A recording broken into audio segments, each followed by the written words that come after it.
كاين واحد الاحساس اللي كيعيشوا بزاف ديال الناس اليوم، احساس اللي هو ثقيل وماشي ساهل باش نشرحوه، ولكن واضح في السلوك ديالهم. كتفيق في الصباح وكتقول غادي تبدل حياتك، وكتفكر في المستقبل وكتخاف من الوقت اللي كيدوز، وكتقارن راسك مع الناس وكتحس باللي خاصك دير شي حاجه كبيره، ولكن في الاخر كيدوز النهار وكتلقى راسك ما درتي والو. وهنا كيبدا السؤال اللي تيخربق الراس، علاش كاين واحد اخر ربما قل منك في الامكانيات، قل منك في التجارب، قل منك حتى في الذكاء، ولكن كيشد طريق وحده وكيبقى فيها حتى كيوصل، وانت كتبقى تدور غير في نفس البلاصه. واش المشكل في الحظ؟ واش المشكل في الفرص؟ واش المشكل في العائله؟ ولا المشكل فيك؟ غادي نقول لك بكل صراحه وشفافيه، المشكل ماشي في العالم، المشكل في كيفاش كتعيش في الداخل ديالك انت دابا. وكتامن بواحد الفكره خطيره بزاف، وهي ان النجاح كيجي من انك كتجرب بزاف ديال الحوايج. كتقول انا جربت بزاف اذا انا قريب ننجح، ولكن الواقع مختلف. كثره التجارب بلا تركيز ماشي علامه ديال القوه، بل علامه ديال الهروب من الديسيبلين. حيت الانسان اللي كينجح ماشي هو اللي جرب كل شيء، ولكن هو اللي بقى في حاجه وحده حتى ولا خبير فيها، وحتى ولات جزء منه، حتى ولات الهويه ديالو. خليني نعطيك واحد المثال اللي واضح بزاف. تخيل معايا جوج ديال الناس، الاول كيبدا مشروع، كيدخل في التجاره، يخرج منها ويجرب خدمه اخرى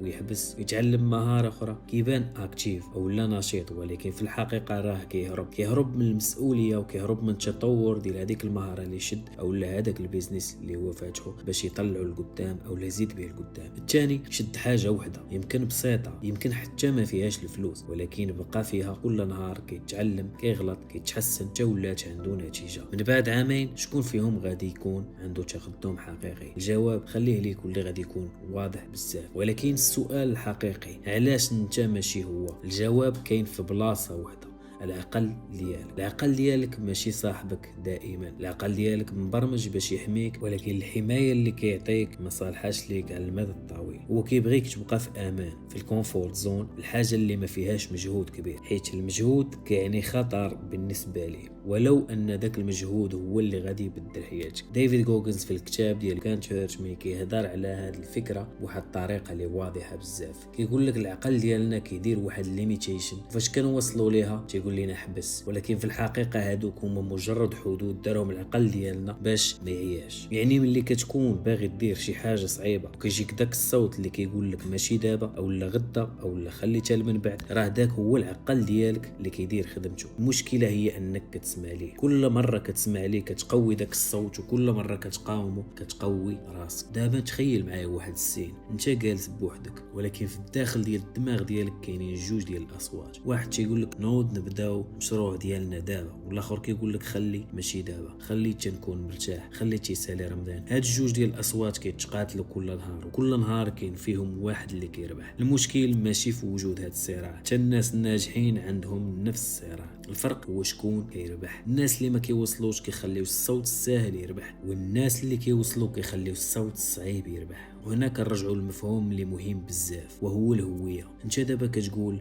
باغي ننجح، ولكن هذه الجمله فيها واحد المشكل كبير. باغي كتخليك في مرحله الرغبه ماشي الفعل. الانسان اللي كيقول باغي كيتسنى الظروف، كيتسنى الموتيفاسيون، وكيتسنى الوقت المناسب، ولكن الانسان اللي كيوصل ما كيتسناش، حيت ما كيشوفش راسو كشخص باغي ينجح، بل كشخص ناجح كيبني راسو كل نهار. بدل الجمله ديال باغي ننجح بأنا كنخدم على النجاح ديالي كل نهار. هذا التغيير بسيط ولكن كيبدل السلوك، حيت ملي كتبدل الهويه كيتبدل حتى الفعل. نفس الشيء في الحياه، الا بغيتي تنجح خاصك تولي داك الانسان اللي كيدير الافعال ديال النجاح، ماشي غير اللي كيهضر عليها. دابا نرجعوا للنقطه اللي كتخشل بزاف ديال الناس واللي هضرنا عليها في الاول، وهي التشتت. واحد العدو اللي خفي كيخليك تحس براسك خدام، ولكن في الحقيقه ما كتزيدش لقدام. كتقرا هنا وكتجرب هنا وكتبدل هنا، ولكن ما كاين حتى عمق. تخيل واحد كيغوص في الماء كل مره في بلاصه مختلفه، عمره ما غادي يوصل للقاع، ولكن الا بقى في بلاصه واحده غادي يوصل للقاع. نفس الشيء مع الحياه، خاصك تختار بلاصه واحده وتغوص فيها حتى توصل. هنا غادي نكون واضح، الالتزام راه ماشي سهل. الالتزام كيجي مع الملل وكيجي مع التعب والشك.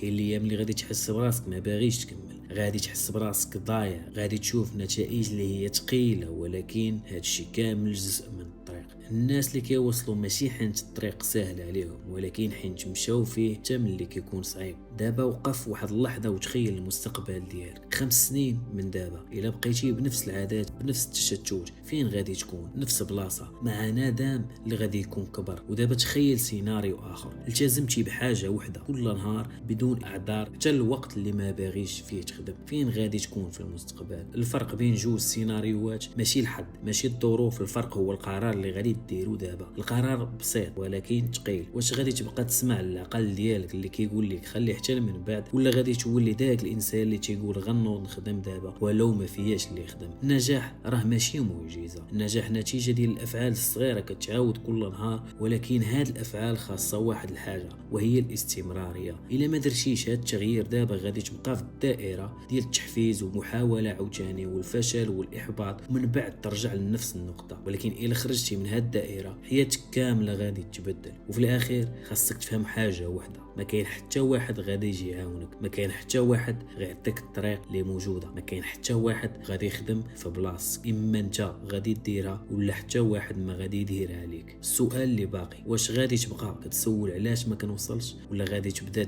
دير داكشي اللي كيوصل؟ ان شاء الله نشوفكم في فيديو شي.